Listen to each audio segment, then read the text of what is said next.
voilà, l'adversaire était plus fort, donc il fallait monter d'un ton. Je pense qu'au niveau physique aussi, on était un petit peu mieux. On a quelques jours de plus. Donc là, on a ressenti ça dès la première mi-temps et on a réussi à enchaîner avec le deuxième groupe en deuxième mi-temps. Donc non, c'est un match intéressant.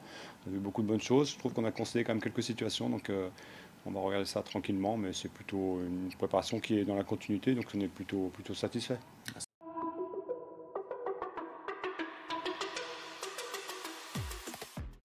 Ouais, ouais, bien sûr, il y a des joueurs. Voilà, l'équipe était assez semblable à celle de l'année dernière, mis à part Tita Gili qui est rentré au niveau offensif. C'est vrai qu'il s'associe au collectif, donc ça c'est intéressant. Voilà, il y a encore des choses à performer, mais c'est plutôt des bons signaux pour l'instant, en tout cas sur la suite. On verra le week-end prochain contre une équipe de Ligue 1, mais là c'était intéressant d'enchaîner une deuxième victoire contre une équipe de Ligue 2. Ouais, il a un petit souci au niveau du pubis, donc on a préféré le mettre un petit peu en retrait depuis 2-3 jours. Là, on part en stage, il devrait reprendre, j'espère, la semaine prochaine.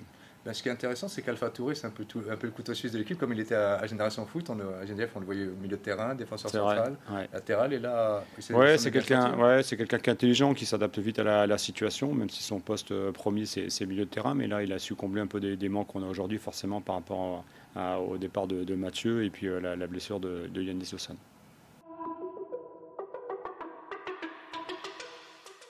Il fallait monter sur 60-65 minutes. On est monté, c'est plutôt bien passé, donc on est plutôt content avec un rythme assez soutenu, donc c'est plutôt positif. Hein. Je trouve qu'on est. Voilà, maintenant on va passer sur les temps de jeu complets pour certains. On a essayé de faire un travail complet pour tout le groupe, c'est-à-dire que le deuxième groupe a complété avec des 45 minutes contre la N3. Donc tout le monde est à peu près au temps égal en termes de travail, de préparation de match. Donc c'est bien. Maintenant on a un stage qui va être intéressant dans le côté jeu, évidemment, où on va essayer de progresser. Et puis le côté aussi cohésion. On va essayer voilà, même s'il y a quelques nouveaux, il va falloir encore bien les intégrer pour qu'ils se sentent bien dans l'équipe.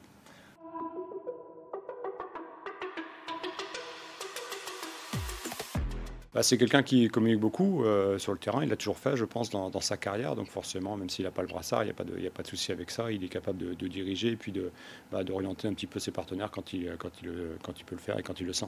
Puis